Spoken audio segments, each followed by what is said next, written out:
All right, finished this little case, and let me just do a short video on it. So this guy is 10 inches by 7, right? And 2 double gussets. I call these my mini case. They made to resemble my full-size briefcases. But this is basically a crossbody handbag. You have your handle and you'll have your crossbody strap. The strap is hand stitched. Obviously, these are hand stitched. Unless I have them made by a factory, they're not going to be hand stitched.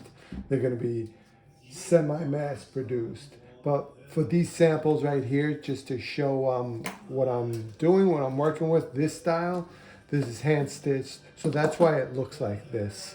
The stitching and the whole setup of it. All right, so here's the shoulder strap. This is UK English bridal leather. This is navy and red. The strap is made out of the navy with red stitch, and underneath is lined in Italian calf suede. The body of this bag is orange. I lined the big one orange and the small one red.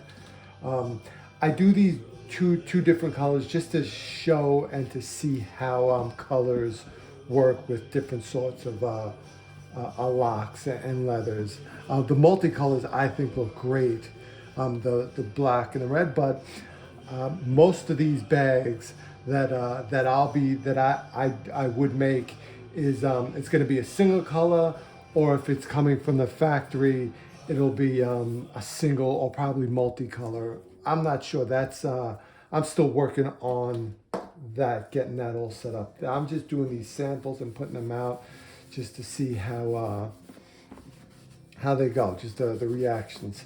All right, so this lock is Italian made. It's made from the same manufacturer as the combination locks.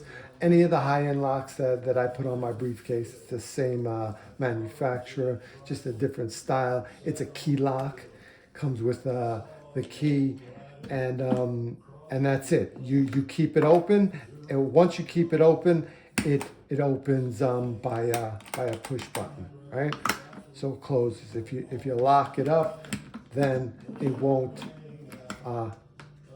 go down. All right. So this is the key, and now it's open.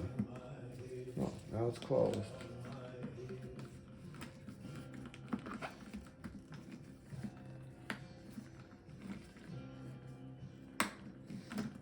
It's just hard to do it with this.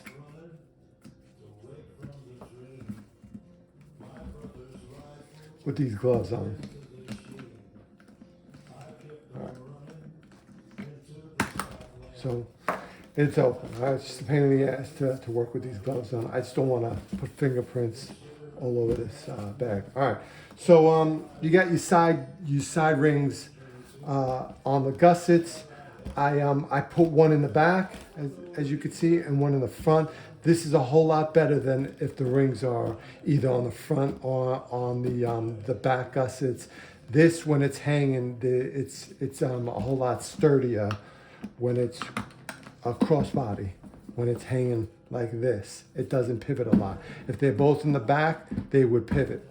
They're also the best on top because then it's straight up. But whatever, this style is like this. If they're on the side, I do now all my new styles. I do put them one in the front and one on the side. All right, so clean back, square corners, flap is square. Everything is just square, as you can see, and that's the key lock. All right. So small little handbag crossbody. All right. So shoulder strap, that there. Let's open it up. Like I said, calf suede. Inside, this is orange suede. 2 compartments. That's it. Lined.